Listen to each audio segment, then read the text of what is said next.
ناظرین،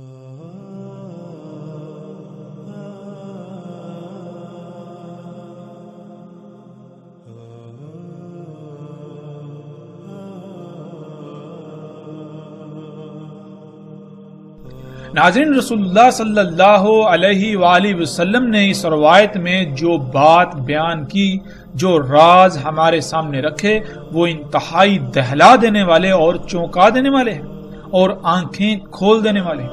اس میں سب سے پہلی بات یہ کہ رسول اللہ صلی اللہ علیہ وآلہ وسلم نے کہا کہ پیدائشی اندھے کو ٹھیک کرے گا، یعنی اس سے آنکھیں دے گا، اندھوں کو آنکھیں دے گا، اور برس یعنی جزام یعنی جو جلدی بیماریاں ہوتی ہیں، جو جلد کی بیماریاں ہوتی ہیں، کوڑ وغیرہ، ایسے مریضوں کو ٹھیک کرے گا، اور حیات دے گا موت کو، یعنی جیسے اللہ سبحانہ و تعالی حیات دیتے ہیں موت کو۔ اللہ سبحانہ و تعالی نے قرآن میں کئی مقامات پر یہی الفاظ بیان کیے کہ اللہ حی کرتا ہے موت کو۔ اور اللہ کیسے حی کرتا ہے موت کو؟ اللہ سبحانہ و تعالی قرآن میں بالکل واضح کرتے ہیں کہ اللہ سبحانہ و تعالی کہتے ہیں، اللہ سبحانہ و تعالی پانی کو نازل کرتا ہے، یعنی بارش برساتا ہے، اس بارش سے زمین حیات نکالتی ہے۔ پہلے وہ مردہ ہوتی ہے، یعنی وہ مواد، وہ میٹیریل جو فصلوں کی صورت میں، نباتات کی صورت میں وہ سامنے آیا، ایک وجود اختیار کیا، وہ میٹیریل، وہ مواد ذرات کی شکل میں پوری دنیا میں زمین کی گہرائیوں میں بکھرا پڑا ہوتا ہے۔ تو اس مواد کو، ان ذرات کو اللہ سبحانہ و تعالیٰ کیسے اکٹھا کرتے ہیں، نباتات کی صورت میں لاتے ہیں، حیات کرتے ہیں، پھر انہی نباتات سے جاندار اور انسان وغیرہ وجود میں آتے ہیں۔ یہ ہے موت کو حیات کرنا۔ تو رسول اللہ صلی اللہ علیہ وآلہ وسلم نے کہا دجال موت کو حیات کرے گا، یعنی دجال بارشیں برسائے گا، ان بارشوں کی وجہ سے زمین اپنی پیداوار نکالے گی۔ دجال زمین کو امر کرے گا، حکم دے گا کہ اپنی پیداوار نکال، اپنی نباتات اگا، تو زمین اسی کے امر سے اپنی نباتات نکالے گی، پھر انہی نباتات سے طرح طرح کے جاندار وجود میں آئیں گے، انہی سے پھر انسان وجود میں آئیں گے۔ یہ ہے دجال کا موت کو حیات کرنا۔ اور یہ اس کا کیا ہے؟ یہ سارے کا سارا اس کی دعوت ہے انسانوں کے لیے کہ میں تمہارا رب ہوں، یعنی انسانوں کو یہ کہہ رہا ہے کہ تم نے اپنی تمام تر ضروریات کو پورا کرنے کے لیے مجھ پر ہی توکل کرنا ہے، مجھ پر ہی توکل کرو، مجھ پر ہی انحصار کرو۔ تو ناظرین، کیا آج یہ سب کچھ ہماری آنکھوں کے سامنے نہیں ہو رہا؟ انہی مشینوں، انہی ایجادات کے ذریعے موت کو حیات میں تبدیل نہیں کیا جا رہا؟ زمین جو کہ پہلے مردہ ہوتی ہے، موت کی صورت میں ہوتی ہے، اس کو حیات میں تبدیل نہیں کیا جا رہا؟ صحراؤں کے صحرا سرسبز و شاداب کھیتوں میں تبدیل نہیں کیے جا رہے؟ انہی سبزیوں سے، انہی پھل فروٹ سے، انہی فصلوں سے کیا انسان اور باقی جاندار وجود میں نہیں آ رہے؟ کیا آپ اسی رزق سے اپنا وجود نہیں بناتے؟ تو رسول اللہ صلی اللہ علیہ وآلہ وسلم نے کہا، پس جس نے کہا تو میرا رب ہے، یعنی جس نے جواباً اس بات کو تسلیم کر لیا، جس نے اپنی ضروریات کو پورا کرنے کے لیے اسی پر توکل کیا، پس تحقیق یعنی بلا شک و شبہ وہ فتنے میں پڑ گیا، وہ دجال کے فتنے کا شکار ہو گیا۔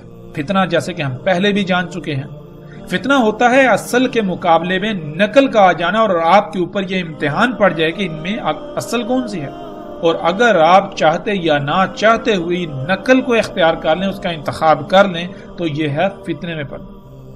ناظرین، اصل کیا ہے؟ اصل رب کیا ہے؟ اللہ سبحانہ تعالی نے قرآن میں بار بار حکم دیا کہ فطرت پر قائم ہو جائے، یعنی جیسا جس طرح اللہ سبحانہ و تعالیٰ نے خلق کیا تھا، خلق کیا ہے، جیسے اللہ سبحانہ و تعالیٰ جس قانون کے مطابق خلق کرتا ہے، اسی پر تم نے انحصار کرنا ہے، اسی سے تم نے اپنی ضروریات پوری کرنی ہے۔ اور یہ اصل ہے، اس اصل کے مقابلے پر ایک نقل آئی۔ وہ نقل کیا ہے؟ انسانوں کے اپنے ہی ہاتھوں سے خلق کردہ طرح طرح کی مخلوقات۔ ایک طرف اللہ اگاتا ہے، وہی فصل سال میں ایک بار ہوتی ہے، دوسری طرف انسان کی خلق کردہ فصل، ان مشینوں سے، ان ایجادات سے فصل جو خلق کی جاتی ہے وہ سارا سال ہوتی ہے۔ ایک طرف اللہ خلق کرتا ہے تو وہ ایک خاص موسم میں خلق کرتا ہے، تو دوسری طرف دجالی بیج، جینیٹیکلی موڈیفائڈ بیج، یہ دجال پوری دنیا میں ہر موسم میں خلق ہونے کی صلاحیت رکھتا ہے۔ یہ ہے اصل کے مقابلے میں نقل، یہ ہے فتنہ۔ اب انسانوں کے اوپر یہ امتحان ہے کہ وہ اصل کو اختیار کریں یا پھر نقل۔ تو یہ دجال، یہ نقل اتنی خوشنما ہے کہ اصل کے مقابلے پر یہ اصل کو بھی نقل ثابت کر رہی ہے۔ تو انسانوں کی اکثریت اسی دجل کا، اسی دھوکے کا شکار ہو چکی ہے۔ اور پھر رسول اللہ صلی اللہ علیہ وآلہ وسلم نے یہ کہا، جس نے کہا اللہ میرا رب ہے، یعنی جس نے اپنا توکل فطرت پر کیا، جس نے اپنی ضروریات فطرت سے پوری کی، جس نے اپنی ضروریات کو پورا کرنے کے لیے فطرت پر انحصار کیا، فطرت پر توکل کیا، اسی پر ڈٹ گیا، یہاں تک کہ اسی پر اس کی موت ہوئی، پس تحقیق کہ وہ بچا لیا گیا دجال کے فتنے سے، اور نہ ہی اس کے بعد اس پر کوئی فتنہ ہو۔ یعنی اس کے بعد بھی اس کو تمام تر فتنوں سے، جیسے کہ قبر کا فتنہ ہے، موت کا فتنہ ہے، پھر آخرت میں جس فتنے کا سامنا کرنا پڑے، ان تمام کے تمام فتنوں سے بلا شک و شبہ اس کو بچا لیا گیا، اور نہ عذاب ہوگا اس پر۔ عذاب ناظرین عربی میں کہتے ہیں سزا کو۔ اللہ سبحانہ وتعالی نے اس کائنات کو ایسے خلق کیا، ایک پیچیدہ ترین مشین کی طرح، اس میں توازن قائم کیا۔ اگر آپ اللہ سبحانہ وتعالی کی ہدایات، جو کہ خالق ہے، خالق کی ہدایات کے مطابق اپنے اعمال کریں گے تو وہ اعمال احسن ترین اعمال ہوں گے، وہ اصلاح کرنے والے اعمال ہوں گے، اور ان اعمال کے رد عمل آئیں گے۔ وہ رد عمل آپ کے لیے اللہ کی طرف سے انعام کہلائیں گے۔ اور اگر آپ خالق کی ہدایات کے خلاف عمل کرتے ہیں تو ان اعمال کے بھی رد عمل آئیں گے، لیکن وہ رد عمل انتہائی تباہ کن ہوں گے۔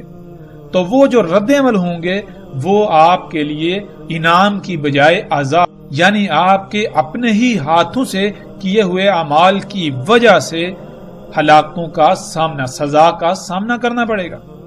وہ ہلاکتیں، وہ رد عمل آپ کے لیے سزا کہلائیں۔ تو رسول اللہ صلی اللہ علیہ وآلہ وسلم نے کہا کہ ایسے شخص پر کوئی عذاب نہ ہوگا، یعنی کہ جب تک اس پر دجال کا فتنہ واضح نہیں تھا، وہ دجال کو اپنا رب بنائے ہوئے تھا، تو وہ بھی باقی انسانوں کی طرح انجانے میں فساد کر رہا تھا، ایسے عمل کر رہا تھا جس میں کائنات میں فساد ہو رہا تھا۔ تو جب اس کے اوپر دجال واضح ہو گیا، جب اس کے اوپر حقیقت کھل گئی، اس کے اوپر یہ فتنہ بالکل واضح ہو گیا کہ میں تو دجال کو رب بنا چکا ہوں، تو وہ بغیر کسی بہانے کے، بغیر کسی ہیلے حجت کے فوراً اللہ کی طرف پلٹا، فوراً اس نے اللہ سے رجوع کیا، فوراً وہ فطرت پر قائم ہوا، وہ اعمال کیے جس کا اللہ نے حکم دیا، یعنی دجال کی آگ کو اختیار کیا۔ تو اس پر جو پیچھے اس نے دجال کے فتنے کا شکار ہونے کی وجہ سے جو اعمال کیے تھے وہ سارے کے سارے بخش دیے جائیں گے، ان کا کوئی حساب کتاب، ان کے بارے میں کوئی پوچھ گچھ نہیں ہوگی۔ ناظرین، پھر آگے رسول اللہ صلی اللہ علیہ وآلہ وسلم نے کہا، پس دجال رہے گا زمین میں اس وقت تک جس وقت تک کہ اس کا رہنا اللہ کے قانون میں ہے، یعنی اللہ سبحانہ و تعالیٰ نے دجال کا زمین پر رہنا قانون میں کر دیا، اس کی مدت طے کر دی۔ تو جتنا اللہ کے قانون میں ہے اس وقت تک دجال زمین پر رہے گا۔ ناظرین، اب سوال یہ پیدا ہوتا ہے کہ اللہ سبحانہ و تعالیٰ نے قانون میں زمین پر دجال کا رہنا کتنا کیا؟ تو ساتھ ہی محمد رسول اللہ صلی اللہ علیہ وآلہ وسلم نے اس سوال کا بھی جواب دے دیا کہ آئیں گے عیسیٰ ابن مریم علیہ السلام مغرب سے پہلے، یعنی جب تک کہ عیسیٰ ابن مریم علیہ السلام نہیں آتے تب تک دجال زمین میں رہے گا، اور جب عیسیٰ ابن مریم علیہ السلام آ جائیں گے تو یہ دجال کے خاتمے کا وقت شروع ہو جائے گا۔ جب تک عیسیٰ ابن مریم علیہ السلام نہیں آتے تب تک دجال زمین میں رہے گا، اور عیسیٰ ابن مریم علیہ السلام کب آئیں گے اس کے بارے میں رسول اللہ صلی اللہ علیہ وآلہ وسلم نے کہا کہ مغرب سے پہلے۔ ناظرین، اس مغرب کا مطلب ہرگز یہ نہیں ہے کہ جسے آج ہم فجر، ظہر، عصر، مغرب اور عشاء کہتے ہیں، نہیں، بلکہ یہ امت محمد کو جو یوم دیا گیا، جو آگے جا کر ہمارے اوپر بالکل واضح ہو جائے گا کہ اللہ سبحانہ وتعالی نے ہر امت کے لیے ایک ایک یوم کا تعین کیا تھا، ایک یوم کی مقدار 1000 سال۔ تو امت محمد کو جو یوم ملا اس کی مدت بھی 1000 سال تھی، لیکن پچھلی امتوں کا چھوڑا ہوا 500 سال بھی اس امت کو ملے۔ یوں اس امت کا مجموعی طور پر جو یوم بنا اس کی مدت بنتی ہے 1500 سال۔ ناظرین، یہ یوم امت کا یوم، پوری امت کے یوم کی بات ہو رہی ہے، نہ کہ کسی ایک فرد واحد کے یوم کی۔ فرد واحد کا یوم الگ ہے، امت کا یوم الگ ہے۔ اس پوری امت کا یوم بنتا ہے 1500 سال کا۔ تو اس 1500 سال کو اگر آپ 5 پر تقسیم کریں تو اس میں آپ کو 5 اوقات سامنے آئیں گے۔ ان میں سب سے پہلا وقت جو ہوگا وہ مغرب ہوگا، جو کہ آپ جانتے ہیں کہ اسلام میں دن کی ابتدا ہوتی ہے، یوم کی ابتدا ہوتی ہے مغرب سے، سورج کے غروب ہو جانے سے۔ سورج کا غروب ہو جانا یوم کا آخر ہوتا ہے، یوم کا اختتام ہوتا ہے۔ مغرب پہلا وقت، عشاء دوسرا وقت، فجر تیسرا وقت، ظہر چوتھا وقت اور عصر اس یوم کا 5واں اور آخری وقت ہے۔ تو عیسیٰ ابن مریم علیہ السلام عصر کے وقت آخر میں، جبکہ عصر کا وقت بھی ختم ہونے والا ہوگا، اس وقت آئیں گے گویا کہ اب مغرب ہونے ہی والی ہے، یعنی کہ یوم کا بالکل خاتمہ ہونے والا ہے۔ اس وقت عیسیٰ ابن مریم علیہ السلام آئیں گے۔ اور پھر رسول اللہ صلی اللہ علیہ وآلہ وسلم نے کہا کہ عیسیٰ ابن مریم علیہ السلام تصدیق کریں گے محمد علیہ السلام کے ساتھ، یعنی عیسیٰ ابن مریم علیہ السلام محمد رسول اللہ صلی اللہ علیہ وآلہ وسلم کی ہی تمام کی تمام باتوں کی تصدیق کریں گے، انہی ہی کی باتوں کے ساتھ، کہ جس کو آج تم اپنے لیے مسیحا سمجھتے ہو، یہ مسیحا نہیں ہے، یہ دجال ہے۔ دیکھو محمد رسول اللہ صلی اللہ علیہ وآلہ وسلم نے آج سے 14 صدیاں قبل اس کو دجال کہا۔ آج جن اشیاء کو تم اپنے لیے مسیحا سمجھتے ہو، اپنے لیے فائدہ سمجھتے ہو، وہ تمہارے لیے فائدہ نہیں ہے، وہ تمہارے لیے مسیحا نہیں ہے، یہ سب دجال ہے، یہ سب دھوکہ ہے۔ تم اس دجل کا شکار ہو چکے ہو، تم نے اس کو اپنا رب بنا لیا ہوا ہے۔ اور جیسا کہ ہم نے شروع کی ساتھ میں بھی رسول اللہ صلی اللہ علیہ وآلہ وسلم کے ان الفاظ کو سامنے لایا تھا کہ رسول اللہ صلی اللہ علیہ وآلہ وسلم نے کہا تھا کہ میں تمہیں دجال کے بارے میں سب کچھ بیان کر چکا، وہ جتنی بھی جیسی بھی جو بھی ایجادات ہوں گی، جو بھی واقعات ہوں گے، جو بھی حادثات ہوں گے، سب کے بارے میں تفصیل کے ساتھ ہر پہلو سے کھول کر بتا چکا۔ لیکن اس کے باوجود مجھے یہ یقین ہے کہ یہ ممکن ہی نہیں کہ وہ تمہاری عقلوں میں آ جائے، یعنی کہ تم اسے رب بنا لو گے۔ تم دجال کے بارے میں طرح طرح کی کہانیاں گڑھ کے دجال سے ہی غافل ہو جاؤ گے۔ دجال کی حقیقت کو پسے پشت ڈالتے ہوئے دجال کو اپنا رب بنا لو گے، اور اس راز کو آ کر کھولیں گے واحد ایک ہی شخصیت، اور وہ کون ہوں گے؟ وہ عیسیٰ ابن مریم علیہ السلام آئیں گے۔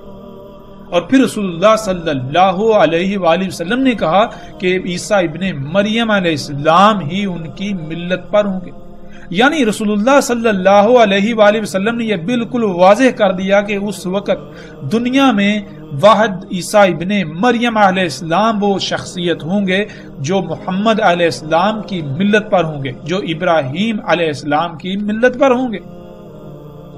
پس قتل کریں گے دجال کو، پھر اس میں کچھ شک نہیں، جو ہے وہ ساتھ کا قیام ہے۔ یعنی رسول اللہ صلی اللہ علیہ وسلم نے پھر یہ بتایا کہ عیسیٰ ابن مریم علیہ السلام دجال کو قتل کریں گے۔ دجال کو قتل کرنا کیا ہے، آگے جا کر تفصیل کے ساتھ اس موضوع پر بات ہوگی آئندہ ایک ساتھ۔ لیکن جو آگے ہے وہ یہ ہے کہ رسول اللہ صلی اللہ علیہ وآلہ وسلم نے کہا کہ جب عیسیٰ ابن مریم علیہ السلام آ کر دجال کو قتل کر دیں گے تو اس کے بعد صرف ایک ہی شے باقی رہ جائے گی، وہ کیا ہے؟ وہ ہے سات کا قیام، یعنی دنیا میں انسانوں کا خاتمہ۔ ایک آخری عظیم زلزلہ آئے گا جو زلزلہ پوری دنیا کے تمام انسانوں کو اپنی لپیٹ میں لے لے گا۔ دنیا میں کوئی ایک انسان بھی نہیں بچے گا کہ جو اس زلزلے کی لپیٹ میں نہ آئے اور ہلاکت کا شکار نہ ہو۔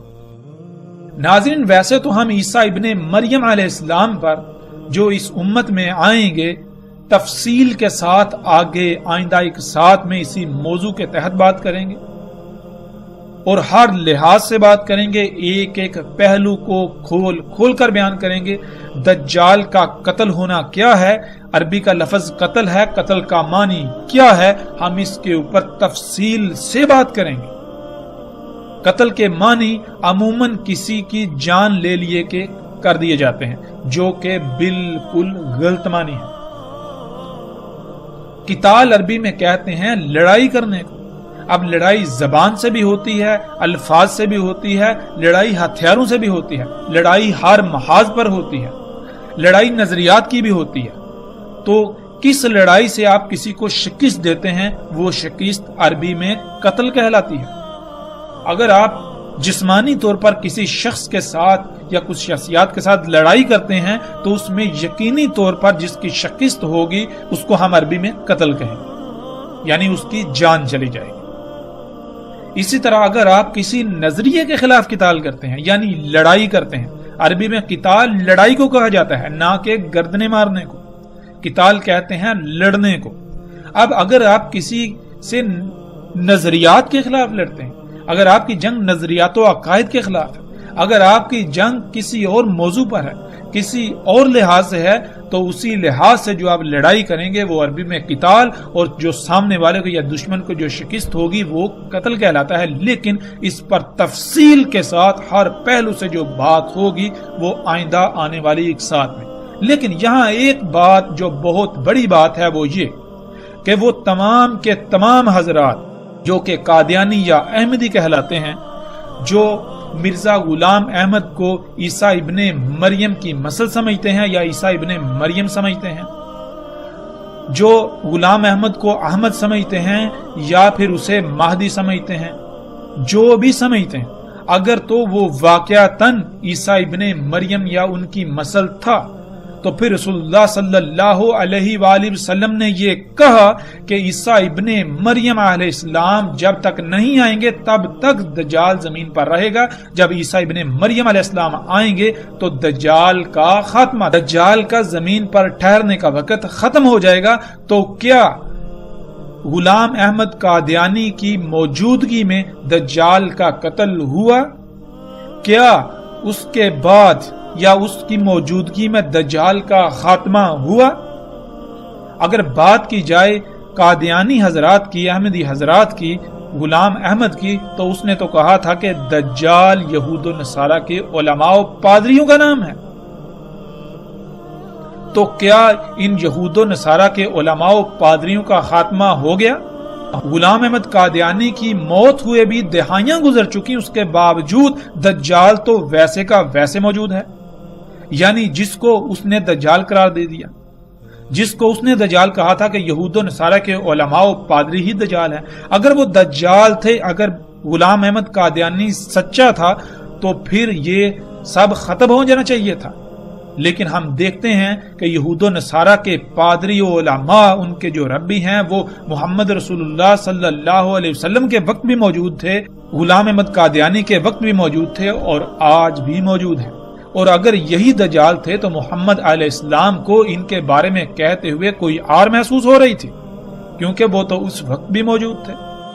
پھر دوسری بات، محمد رسول اللہ صلی اللہ علیہ وآلہ وسلم نے یہ کہا تھا کہ عیسیٰ ابن مریم علیہ السلام ان کی ملت پر ہوں گے اور اس کے علاوہ وہ ان کی تصدیق کریں گے انہی کے ساتھ۔ تو آپ غور و فکر کریں کہ کیا غلام احمد قادیانی نے کچھ ایسا کیا، کچھ ہٹ کر کیا؟ پھر رسول اللہ صلی اللہ علیہ وآلہ وسلم نے جو بات کہی کہ عیسیٰ ابن مریم کے بعد جو ہوگا وہ کیا ہے؟ وہ ہے سات کا قیام، یعنی دنیا میں انسانوں کا خاتمہ صرف وہ ہوگا۔ تو اب ہم ناظرین جب غور و فکر کریں، دیکھیں تو غلام احمد قادیانی کے وفات کے بعد، اس کی موت کے بعد، اس کی موت کو دہائیاں گزر چکی، اس کے موت کے بعد بھی بڑے بڑے عوامل وقوع پذیر ہو رہے ہیں۔ اگر غلام احمد قادیانی سچا تھا تو اس کی موت کے بعد جو جو عوامل وقوع پذیر آج ہو رہے ہیں وہ ان کے بارے میں بتا کر جاتا، جیسے محمد علیہ السلام نے ایک ایک بات کو تفصیل کے ساتھ بیان کیا۔ اور اگر وہ سچا تھا تو اب تک تو سات کا قیام بھی ہو جانا چاہیے تھا، لیکن کیا ہے کہ ابھی تک تو سات کا قیام بھی نہیں ہوا۔ پھر اس کے علاوہ قرآن میں الواقعہ کا ذکر ہے، قرآن میں آسمان کے پھٹ جانے کا ذکر ہے، قرآن میں الحاقہ کا ذکر ہے، قرآن میں القاریہ کا ذکر ہے، قرآن میں اور بہت سارے بڑے بڑے واقعات کا ذکر ہے، لیکن کیا ہے کہ غلام احمد قادیانی نے کسی ایک موضوع پر بھی لب کشائی نہیں کی، انسانیت کی رہنمائی نہیں کی کہ الحاقہ کیا ہے، القاریہ کیا ہے، الواقعہ کیا ہے۔ کسی بھی موضوع پر غلام احمد قادیانی کے کوئی الفاظ نہیں ملتے، اگر ملتے ہیں تو ان کا حقیقت کے ساتھ دور دور تک کوئی تعلق نہیں۔ اور جیسے جیسے ہم آگے بڑھیں گے تو انشاءاللہ اللہ کے فضل سے ناظرین ہم ایک ایک پہلو کو ہر لحاظ سے کھول کھول کر بیان کریں گے۔ قادیانی اس سمیت ہمارا کسی سے کوئی مقابلہ نہیں ہے، لیکن ہم یہ ضرور کہیں گے کہ اگر کوئی اپنے آپ کو سچا کہتا ہے تو اس کو اپنے آپ کو سچا ثابت کرنا پڑے گا۔ اگر وہ چاہتا ہے، اگر وہ یہ کہتا ہے کہ وہ سچا ہے تو ہم اس کو دعوت دیتے ہیں کہ دنیا کے کسی بھی پلیٹ فارم پر آ جائیں، قرآن سے، ہم اللہ کی کتاب سے، ہم اللہ کے قوانین سے، ہر لحاظ سے اس کو باطل ثابت کریں گے۔ اگر وہ حق پر ہوا تو ہم اس کے حق پر ہونے کی گواہی دیں گے، لیکن اگر ہم نے اسے باطل ثابت کر دیا، اللہ کی کتاب نے، اللہ کی اس کائنات نے، اللہ کے قوانین نے اس کو باطل ثابت کر دیا، تو کیا وہ حق پر ایمان لائیں گے؟ یہ ہمارا چیلنج ہے۔ اور الحمدللہ ہم کسی قسم کے کسی فتوے پر یقین نہیں رکھتے، کسی قسم کے ایسے جھگڑے پر یقین نہیں رکھتے کہ جو منافقین کی علامت ہو۔ ہم اگر یقین رکھتے ہیں تو وہ رکھتے ہیں عمل پر، ہم اگر یقین رکھتے ہیں تو ہم یقین رکھتے ہیں دلائل پر، ہم اگر یقین رکھتے ہیں تو ہم یقین رکھتے ہیں علم پر۔ بات ہوگی کھل کر ہوگی، ہر لحاظ سے ہوگی، علم کی بنیاد پر ہوگی۔ ہم سے آپ چاہے لاکھ سوال کریں، کروڑ سوال کریں، ہم کسی سوال کو گھمائیں گے نہیں، کسی سوال کو پھیریں گے نہیں، ہم کسی سوال پر کسی قسم کی محاذ آرائی نہیں کریں گے۔ ہم انتہائی اطمینان اور تسلی سے آپ کی بات سنیں گے، اور انتہائی اطمینان اور تسلی سے ہر لحاظ سے اپنے ہوش و حواس پر قابو رکھتے ہوئے، ہر لحاظ سے اللہ کی سنت کو اپناتے ہوئے، اللہ کا رنگ اختیار کرتے ہوئے جواب دیں گے۔ تو اس میدان میں الحمدللہ ہر خاص و عام کو ہماری طرف سے دعوت ہے کہ وہ میدان میں آئیں۔ اگر وہ اپنے دعوے میں سچے ہیں تو وہ آ کر ہمارے سوالات کے جوابات دیں۔ ناظرین جیسے جیسے ہم آگے بڑھیں گے، آئندہ ایک ساتھ میں ہم اس موضوع پر ہر لحاظ سے بات کریں گے، لیکن جب اس موضوع کا وقت آئے گا اب ہم پلٹتے ہیں واپس اپنے اسی موضوع کی طرف جس پر ہم بات کر رہے ہیں۔ تو ناظرین اپنے ارد گرد غور و فکر کریں اور دیکھیں کہ کیا دجال کی وجہ سے آج یہ ممکن نہیں ہو گیا کہ جن لوگوں کی آنکھیں نہیں، آنکھیں ضائع ہو جاتی ہیں تو ان کو آنکھیں لگائی جا رہی ہیں، آنکھیں ٹرانسپلانٹ کی جاتی ہیں۔ ٹرانسپلانٹ تو دور کی بات ہے، بلکہ مصنوعی آنکھیں بھی تیار کر کے وہ لگائی جا رہی ہیں۔ اسی طرح یہاں تک کہ دل تک مصنوعی بنا کر وہ لگائے جا رہے ہیں۔ اور جذام کے مریض، ان کی بھی ہر لحاظ سے ٹریٹمنٹ کی جا رہی ہے، ان کا بھی علاج کیا جا رہا ہے، یہاں تک کہ آپ کا پورا چہرہ تبدیل کر دیا جاتا ہے، آپ کی پوری کھال بدل دی جاتی ہے۔ یہ سب کچھ آج آپ اپنی آنکھوں سے ہوتا ہوا دیکھ رہے ہیں۔ اس طرح ناظرین دجال کا موت کو حیات کر، دجال موت کو حیات کرے گا۔ ناظرین اس بارے میں ایک بہت بڑی غلط فہمی پھیلا دی جا چکی ہے جو کہ لوگوں میں عام ہے۔ وہ یہ کہ وفات شدہ انسانوں کو جو کہ مر کر گڑوں میں دفن ہیں ان کو زندہ کرے گا، یعنی ان میں روح کو پلٹائے گا۔ یہ بات بالکل غلط اور بے بنیاد ہے، اس کا ذخیرہ احادیث میں کہیں بھی ذکر نہیں ملتا۔ احادیث میں جو الفاظ آئے ہیں وہ یہ ہیں یحیی الموت، جس کے معنی ہے موت کو حیات کرنا۔ قرآن میں اللہ سبحانہ و تعالیٰ نے کئی مقامات پر یہی الفاظ اپنی طرف منسوب کر کے بیان کیے کہ اللہ حیا کرتا ہے موت کو، بالکل یہی الفاظ۔ اور نہ صرف اللہ سبحانہ و تعالیٰ نے کئی مقامات پر یہ ذکر کیا بلکہ اس کی باقاعدہ وضاحت بھی کر دی کہ اللہ کیسے موت کو حیات کرتا ہے۔ اللہ سبحانہ و تعالیٰ نے تمام مخلوقات کی پہلے موت خلق کی۔ موت کہتے ہیں چھوٹے چھوٹے ذرات کی شکل میں اس مواد کو جس مواد سے شے وجود میں لائی جاتی ہے۔ اور اللہ سبحانہ و تعالیٰ نے انسانوں کو بھی کہا کہ پہلے تم اموات تھے، پھر تمہیں حیات کیا، پھر اموات ہو جاؤ گے، اس کے بعد پھر زمین سے نکال کھڑا کیا جائے گا۔ اور اللہ سبحانہ و تعالیٰ نے بہت ہی تفصیل سے بتا دیا کہ اللہ کیسے موت کو حیات کرتا ہے۔ اللہ سبحانہ و تعالیٰ نے قرآن کے کئی مقامات پر کہا کہ اللہ آسمان سے پانی برساتا ہے، اس پانی سے زمین سے نباتات اگتی ہیں، یعنی مردہ زمین کو حیات ملتی ہے، پھر ان نباتات سے انسانوں سمیت مختلف جاندار مخلوقات وجود میں آتی ہیں۔ ناظرین، پچھلی ایک ساتھ میں اس کی مکمل تفصیل گزر چکی۔ بالکل اسی طرح دجال بھی موت کو حیات کرے گا، یعنی وہ بارشیں برسا کر نباتات اگائے گا، وہ طرح طرح کی اشیاء سے، ادویات سے، کیمیکل سے، کھادوں سے، زمین سے نباتات اگائے گا، ان نباتات سے مخلوقات وجود میں آئیں گی، انہی سے انسان بھی وجود میں آئیں گے۔ اور یہ آج سب کچھ ہماری آنکھوں کے سامنے ہو رہا ہے، اور یہ سب کچھ اسی ٹیکنالوجی سے، انہی ایجادات سے ممکن ہوا جن ایجادات کو انسان اپنے لیے مسیحا یعنی فائدہ مند سمجھتا ہے، اپنے لیے سہولتیں اور آسائشیں اور آسانیاں سمجھتا ہے۔ انہی ایجادات کے ذریعے مختلف طریقوں سے بارشیں برسائی جا رہی ہیں اور مردہ زمین کو حیات کیا جا رہا ہے۔ پھر آگے رسول اللہ صلی اللہ علیہ وآلہ وسلم نے کہا وَيَقُولُ لِلنَّاسِ أَنَا رَبُّكُمْ، اور کہے گا انسانوں کو کہ میں تمہارا رب ہوں، یعنی کہ جو کچھ میں اگا رہا ہوں، جو میں موت کو حیات کر رہا ہوں، تم اسی حیات سے اپنے وجود بناؤ، تم اسی حیات سے، انہی اشیاء سے اپنی ضروریات کو پورا کرو، تم مجھ پر ہی توکل کرو۔ تو ناظرین، آج کیا ہو رہا ہے؟ آج آپ اپنی ہی ذات میں غور و فکر کریں، اپنے ارد گرد غور و فکر کریں، اپنے ارد گرد دیکھیں کہ آپ نے کس کو رب بنایا ہوا ہے۔ کیا آپ اپنی ضروریات فطرت سے پوری کر رہے ہیں، اللہ پر توکل کر رہے ہیں، فطرت پر توکل کر رہے ہیں، یا پھر آپ اپنی ضروریات کے لیے انہی مشینوں، انہی ایجادات پر توکل کرتے ہیں، انہی سے اپنی ضروریات پوری کرتے ہیں؟ ذرا غور تو کیجئے کہ آپ دجال کو رب نہیں بنا چکے۔ ناظرین، وہ کون سی شے ہے جو آج آپ کو آپ کی تمام تر ضروریات خلق کر کے مہیا کر رہی ہے؟ ایک طرف اللہ ہے کہ جس نے فطرت، یہ مشین، یہ نظام بنا دیا کہ جس ذریعے سے تمہاری ضروریات خلق ہوں اور تم ان ضروریات سے اپنی زندگی گزارو، ان سے اپنی ضروریات پوری کرو، اور دوسری طرف یہ مشینیں ہیں انسان کے اپنے ہی ہاتھوں سے خلق کر دو، جن مشینوں کے ذریعے انسان کے لیے اس کی ضروریات خلق کی جا رہی ہے۔ تو آپ کس پر انحصار کر رہے ہیں؟ کس کی خلق کردہ ضروریات سے، کس کی خلق کردہ اشیاء سے اپنی ضروریات کو پورا کر رہے ہیں؟ کس پر انحصار کر رہے ہیں؟ جس پر آپ انحصار کر رہے ہیں وہی تو آپ کا رب کہلائے گا۔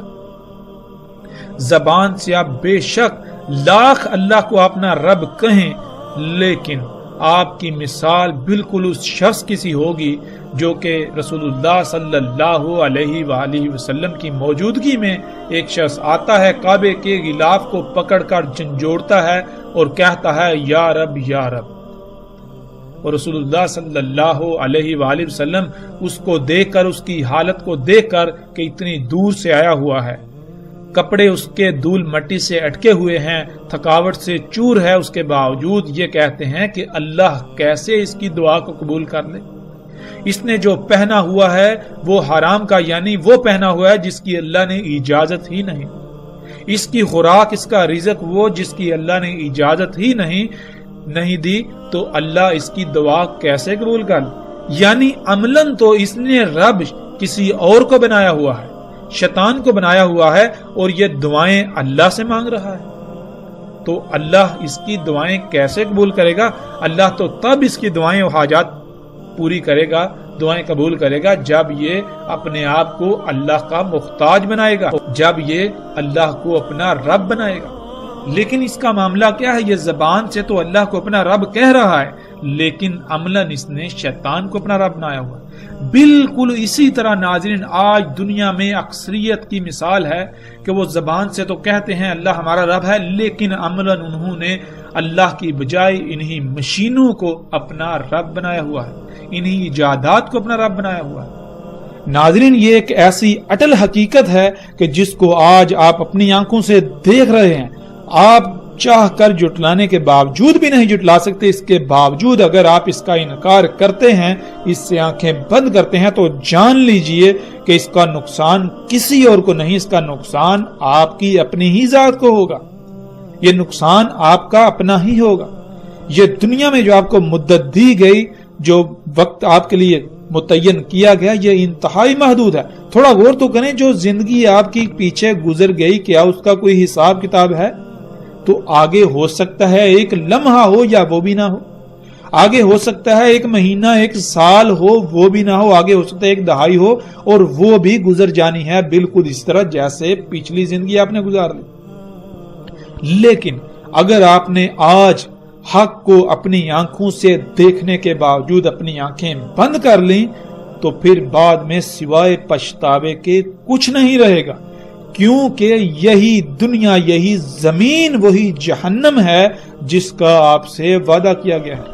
یہ جہنم کیسے بنے گی؟ آپ کے انہی اعمال سے، جن اعمال کی وجہ سے آپ نے اس کو اتنا فساد زدہ کر دیا کہ اب یہ زلزلے، یہ طوفان، یہ بیماریاں، یہ تباہیاں دن بدن بڑھتی چلی جائیں گی، درجہ حرارت دن بدن بڑھتا چلا جائے گا۔ اور تصور کریں جب یہ سب بڑھتا ہی چلا جائے، اس میں کوئی رکاوٹ پیدا نہ ہو، تو زمین کے حالات کیا ہوں گے؟ اس پر بھی ہم آگے جا کر تفصیل سے بات کریں گے، اور یہ زمین یہی جہنم ہوگی۔ رسول اللہ صلی اللہ علیہ وآلہ وسلم نے کہا، اور تمہیں علم ہونا چاہیے کہ اللہ عز و جل بے عیب ہے، وہ بالکل صحیح ہے، ہرگز عور نہیں ہے۔ یعنی اللہ جو بھی خلق کرتا ہے اس میں کوئی عیب نہیں ہوتا، ہر لحاظ سے مکمل اور بے عیب خلق کرتا ہے، اور وہ محتاج نہیں ہے۔ اور اس میں کچھ شک نہیں کہ دجال عور ہوگا، یعنی ہر وہ شے جو عیب دار ہوگی، جس میں عیوب ہوں گے، جو نامکمل ہوگی، وہ دجال ہوگا۔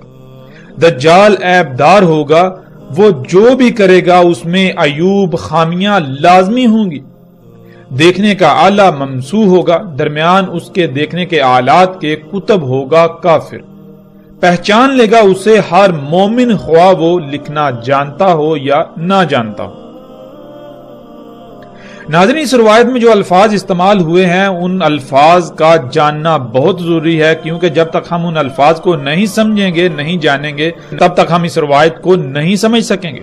تب تک ہم اس روایت میں رسول اللہ صلی اللہ علیہ وآلہ وسلم نے ہماری کیا رہنمائی کی، ہم اسے نہیں جان سکیں گے۔ اس روایت کے بارے میں ایک بہت بڑی غلط فہمی عام کر دی گئی، لوگوں میں پھیلا دی گئی، جو ہر خاص و عام کی زبان پر ہے، زبان زد عام ہے، وہ یہ کہ اس روایت کا جو ترجمہ کیا جاتا ہے وہ یہ کیا جاتا ہے کہ جان لو اللہ عز و جل صحیح ہے، وہ کانا نہیں ہے، وہ ایک آنکھ والا نہیں ہے، اور دجال جو ہے وہ ایک آنکھ والا ہوگا۔ یعنی عور لفظ کے اس میں جو لفظ استعمال ہوا ہے عور، اس کا ترجمہ کیا جاتا ہے کانا، ایک آنکھ والا، حالانکہ حقیقت بالکل نہیں۔ پیچھے ہم کئی مقامات پر یہ بات واضح کر چکے کہ عربی دنیا کی واحد ایسی زبان ہے جس کا ترجمہ کرنا ناممکن ہے۔ دنیا میں کوئی بھی ایسی زبان نہیں ہے جس کو عربی کے متبادل کے طور پر پیش کیا جا سکے۔ جب ایسی کوئی زبان موجود ہی نہیں ہے، ایسی کوئی زبان اپنا وجود رکھتی ہی نہیں ہے، تو یہ کیسے ممکن ہے کہ عربی کا ترجمہ کیا جا سکے؟ ترجمہ تو کہتے ہیں ایک زبان کا کسی دوسری زبان میں متبادل کو۔ جب متبادل موجود ہی نہیں تو ترجمہ کیسے کیا جا سکتا ہے؟ لیکن ناظرین اب ہم آتے ہیں واپس اپنے موضوع کی طرف، وہ یہ کہ اس روایت کا جو آج تک ترجمہ کیا جاتا رہا، جو لوگوں میں بات پھیلا دی گئی، جو عام کر دی گئی، جو ہر شخص کی زبان پر ہے، جس کی وجہ سے اکثریت نے گمراہی کا سودا کیا، دجال کو پہچاننے سے قاصر رہے، حق سے دور رہے، وہ یہ کہ اس کا ترجمہ کیا جاتا ہے کہ اللہ کانا نہیں ہے، اللہ ایک آنکھ والا نہیں ہے، دجال کانا ہوگا، ایک آنکھ والا ہوگا۔ تو ناظرین، کیا اس کا مطلب یہ ہے کہ اللہ کی دو آنکھیں ہیں، بالکل اسی طرح جیسے انسان کی دو آنکھیں ہوتی ہیں؟ ناظرین، سب سے پہلا سوال تو یہاں پیدا ہوتا ہے کہ کیا ہم اللہ سبحانہ و تعالیٰ کو اس دنیا کی زندگی میں، اس دنیا میں دیکھ سکتے ہیں؟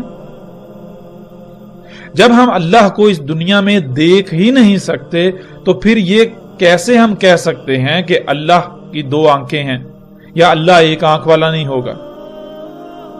جب ہم اللہ کو دیکھ ہی نہیں سکتے، اس دنیا میں اللہ کو دیکھ ہی نہیں سکتے، اللہ اس دنیا میں ہمارے سامنے آ ہی نہیں سکتا، ہمارا دماغ اس کا احاطہ ہی نہیں کر سکتا، ہمارا دماغ اس کا تصور بھی نہیں کر سکتا، تو پھر کوئی بھی ہو، اس کی ایک آنکھ تو کیا دو بھی ہوں، بے شک چار آنکھیں ہوں، جتنی بھی ہوں، وہ اللہ کیسے ہو سکتا ہے؟ تو پھر یہ کہنا کہ تمہارا رب جو ہے وہ دو آنکھوں والا ہے اور دجال ایک آنکھ والا ہوگا، یہ بات بالکل بے معنی، بے وقت ہو جاتی ہے۔ جب ہم اس دنیا میں اللہ کو دیکھ ہی نہیں سکتے تو کوئی بھی آ جائے جیسا جی چاہے آ جائے، وہ اللہ نہیں ہو سکتا۔ تو پھر یہ کہنا کہ اللہ دو آنکھوں والا ہے، اللہ ایک آنکھ والا نہیں اور دجال ایک آنکھ والا ہوگا، یہ بات بالکل بے معنی، انتہائی بے وقوفانہ اور انتہائی جاہلانہ ہے۔ ناظرین، اصل بات کیا ہے اور حقیقت کیا ہے؟ حقیقت یہ ہے کہ اس روایت میں جو لفظ استعمال ہوا وہ لفظ ہے عور، اور عور کہتے ہیں کسی بھی شے کا ایک ہی پہلو دیکھ پانا۔ اللہ سبحانہ و تعالیٰ نے قرآن میں واضح یہ کہا کہ اللہ سبحانہ و تعالیٰ نے ہر شے کا اس سے جوڑا خلق کیا، ہر شے کے دو پہلو ہیں۔ اللہ عز و جل جو ہے وہ صحیح ہے، اس کے لیے عور ہونا نہیں ہے۔ مطلب کیا ہے کہ اللہ سبحانہ و تعالیٰ جو کچھ بھی خلق کرتا ہے وہ دونوں پہلوؤں سے مکمل خلق کرتا ہے، وہ جو کچھ بھی خلق کرتا ہے وہ بے عیب خلق کرتا ہے، اس کی ہر شے میں حمد ہی حمد ہوتی ہے، لیکن دجال عور ہوگا، یعنی وہ سب کا سب دجال ہوگا جو ایک پہلو سے تو مکمل نظر آئے گا لیکن دوسرے پہلو سے نامکمل ہوگا، یعنی جس میں سائیڈ ایفیکٹس ہوں گے۔ اور اسی طرح دجال جو بھی خلق کرے گا وہ ایک ہی پہلو دیکھ پائے گا، ایک ہی پہلو سے دیکھ کر مکمل خلق کر پائے گا، دوسرے پہلو سے یکسر نامکمل خلق ہوگی۔ وہ خلق، وہ شے، جو شے بھی وجود میں آئے گی اس میں عیوب ہوں گے، اس میں خامیاں ہوں گی، اس میں کجیاں ہوں گی، اس میں کوتاہیاں ہوں گی، اس میں لاپرواہیاں ہوں گی، وہ شے دونوں پہلوں سے مکمل نہیں ہوگی۔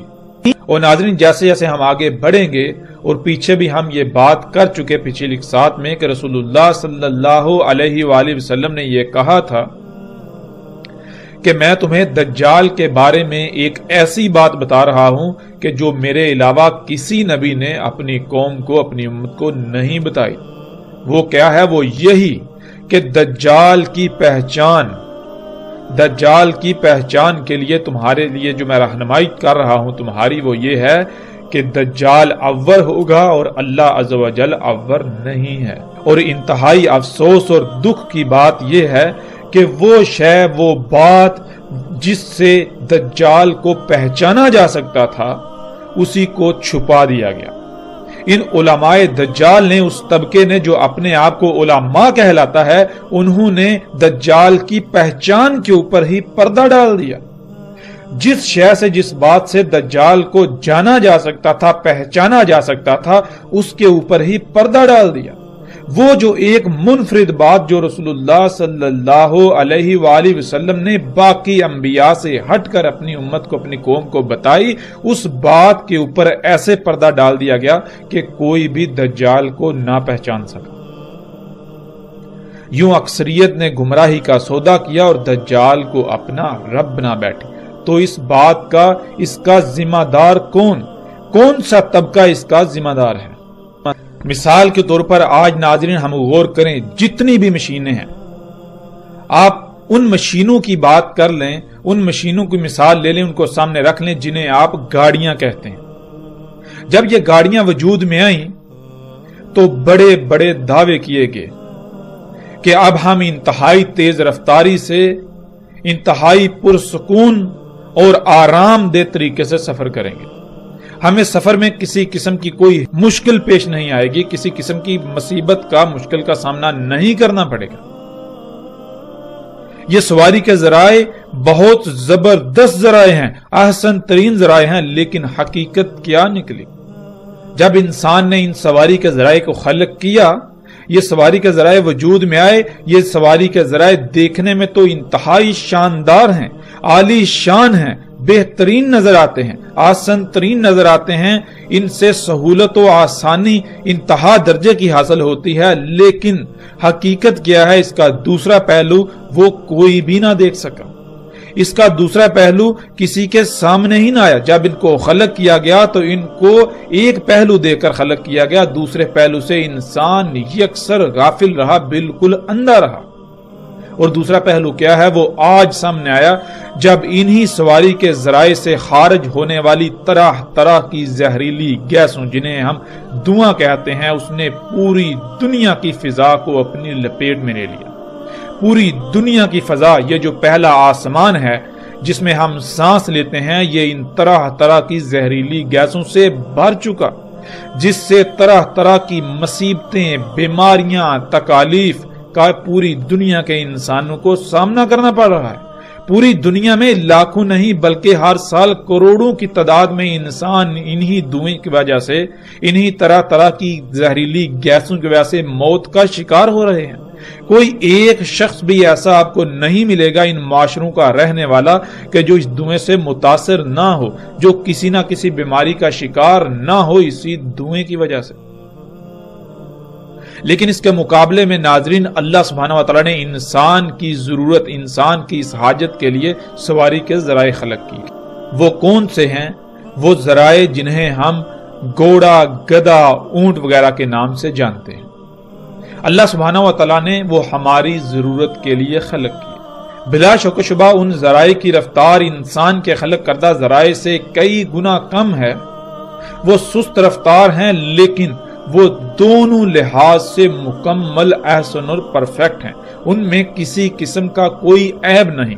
وہ سواری کے ذرائع اگر خرب خرب سال بھی استعمال کیے جائیں تو اس دنیا میں ایک رائی برابر بھی کوئی خامی، کوئی کجی، کوئی کوتاہی نہیں ہوگی، اس میں رائی برابر بھی کوئی عیب پیدا نہیں ہوگا، اس میں کسی قسم کا کوئی فساد نہیں ہوگا۔